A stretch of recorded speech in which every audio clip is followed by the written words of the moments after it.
Hello, Slicey Dicers. This is Brian with another knife review for you. Today we have the Isham Bladeworks Blackstar. Yes, Isham Bladeworks, new maker, mark, but not new designer by any means. Elijah Isham has made a whole lot of very big hits in the knife world.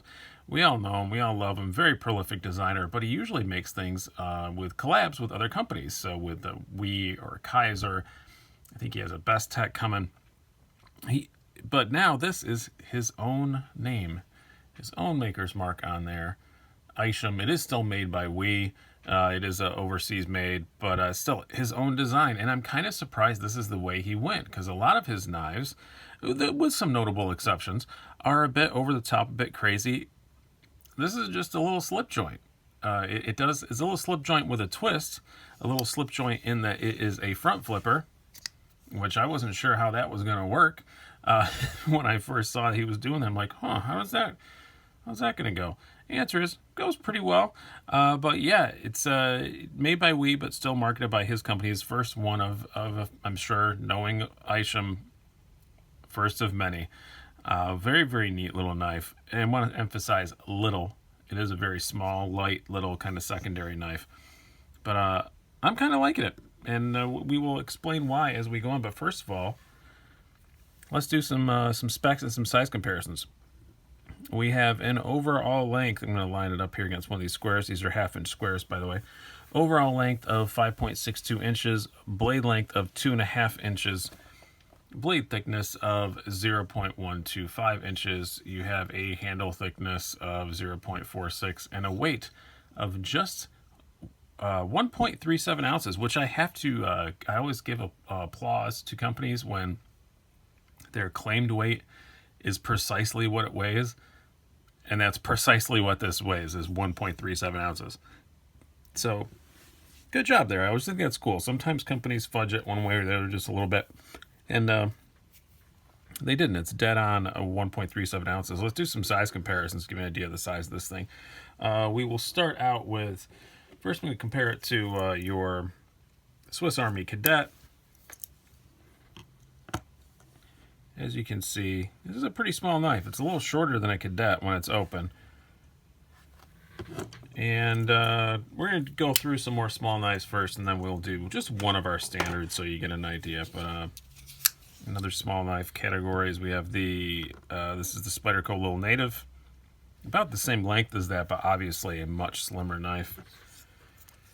Your TRM Atlas. Same story here. Little, maybe a tick longer, but still much, much slimmer. Another nice little one-handed slip joint. Oh, let's compare it to, we're going to use this for something else later too. This is your Black Fox Bean Gen 2. A little bit longer than that. One of my favorite of these kind of, I guess you could put this in the ultra-modern slip joint category. I used to call it ultra-modern traditional. I think ultra-modern slip joint is a more proper way to put it. This is your Lion Steel round head. It's much shorter than a round head. And lastly, we will compare it to one of our standards here, the Spyderco Paramilitary 2. It is dwarfed by a PM2. This is not meant to be, it's meant to be a small little pocket knife. It's not meant to be a big, EDC kind of knife. All right, let's talk more about it. Quality-wise, I mean, it's a Wee. They did a really good job. Some interesting choices. It's got, it runs on bushings instead of bearings, and it uses, similar to the PM2 we just saw, it uses that kind of, the screw on each side with a floating, pin in the middle kind of construction. Kind of a faux integral thing. Everything's lined up pretty well. I did take it apart. I will explain why later. I took it apart, put it back together again, and it was pretty easy to deal with. Pretty easy to take apart, put back together. Very nice little small titanium milled pocket clip. M390 on the blade, which is very, very nice. Can't do much better than that. Carbon fiber G10, which all looks really, really nice. It's really pretty. There's a couple of voids in the carbon on this side. Nothing serious, but they filled them in, you know, but you can still see a couple little voids in there. But not too bad. $150. Not cheap. Not even going to pretend that it's a bargain. But it's not horribly expensive for something like this. I mean, the round head is $115, $120, something like that. Similar M390 kind of thing. But definitely not one hand open where this is. So it's not horribly priced, but definitely not cheap. You do get some nice little packaging. You get the little Isham, which I like that for how ultra modernistic Isham's designs can be. His logo is pretty old school. And I kind of like that, actually. And inside you get, there's a Don't Eat Me pocket, package, whatever you want to call it.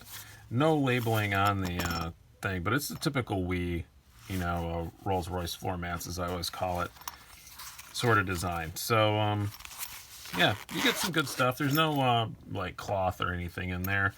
That might have been nice, but that's a tiny little nitpick. And most of you, every time I talk about packaging, say that it doesn't matter anyway, so, but I care about it. I wouldn't mind the packaging being a little bit better, but it's fine. As far as the blade itself, pretty darn good. 19 thousandths behind the edge.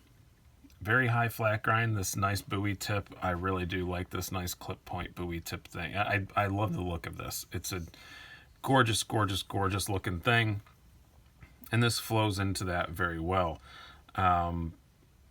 It's pretty darn slicey, and the tip is not as weak as you'd think it would be from looking at it. It looks like a very flimsy tip, but it isn't at all. The swedge is kind of hiding some of that. It's going to look thinner in the camera than it does when you have it in person.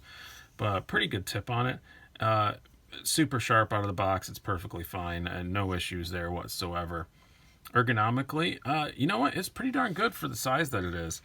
Isham is as much as crazy as his designs look, they're mostly ergonomically pretty good once you give it a hand. Even the Megatherium, which is like, or not the Megatherium, the Eschaton, that just looks completely insane. Once you get it in your hand, it's actually not bad, and this is really, really good. I can't quite get a full 4 fingers on it, but I can do darn close to it. And it's not bad at all. No jumping up here. That's because it's a slip joint. Why would you? It's just going to make it more likely that you're going to close it on yourself, so there's no need for it. But man, it fits my fingers pretty darn good. I have to say, I'm very impressed with the ergonomics on it. For a little small slip joint, it is excellent. It definitely is. As far as the carry goes, super light. If you use the pocket clip, you have a fair bit showing. Let me pull out the old Wranglers here. I keep forgetting that I cut these up specifically for this, and I keep forgetting to use them in videos. But yeah, you got a little bit showing. But this isn't a knife that's going to scare anybody. This is a knife that even if somebody can see it in your pocket, they're going to say, oh, what's in your pocket? And you're going to pull it out, and they're like, oh, it's just a little knife. It's fine. You know, it's not going to upset anybody. It does fit in that 5th coin pocket very, very, very well. And that's probably where this will reside a lot whilst I own it. Yeah, it's an easy to carry knife. It weighs freaking nothing, and it's pretty darn good. Deployment wise, that's one small issue I've had with this. When I got it, it was a pretty gritty feeling, and reliably using this front flipper was about 50-50. Now I've gotten the hang of it. Gotten the hang of it. I did tear it apart. I did polish up the washers a little bit. It runs on bronze washers. I did polish those just a little bit. That helped a whole lot. Put some KPL on it, the knife pivot lube, and it's definitely helped it. It's still not awesome. Like, I just failed it right there. Like, you have to make sure you get a full flip on it. But you know what? That's kind of the way with a whole lot of front flippers. I'm not going to blame it specifically on this knife. That's just kind of the way a lot of them are. It does run on a double detent system. As you can see, there's no back spring here. I don't think that would work at all if you wanted to put a flipper of any sort on here. So I can see why they went with that. I'm going to use this this Black Fox bean to show you because you can see it more. But you see there's just this little back spring there, and it pops in and out. This is the same thing going on with this knife, with the Blackstar, but it's all happening underneath this G10 and carbon fiber. So that's why I'm not going to tear it apart to show you that. But it works well enough. I'm not really upset with the deployment at all. Like I said, once I polished it a bit, you can flick it open. Again, this is a small little secondary knife. It has a nail neck. And honestly, I think a lot of times that's the way you're going to use it. If you're pulling it out and as a secondary or even as a primary, I think a lot of times you are going to be two-hand opening this thing because you're probably in a situation where you don't want to intimidate somebody, something like that. So it works better. One thing that I'm not as excited about with it is the closing tension is pretty weak. It's definitely for a slip joint. It is not super tight. And I can say the same thing about the bean that I just showed you. This is definitely a light duty knife.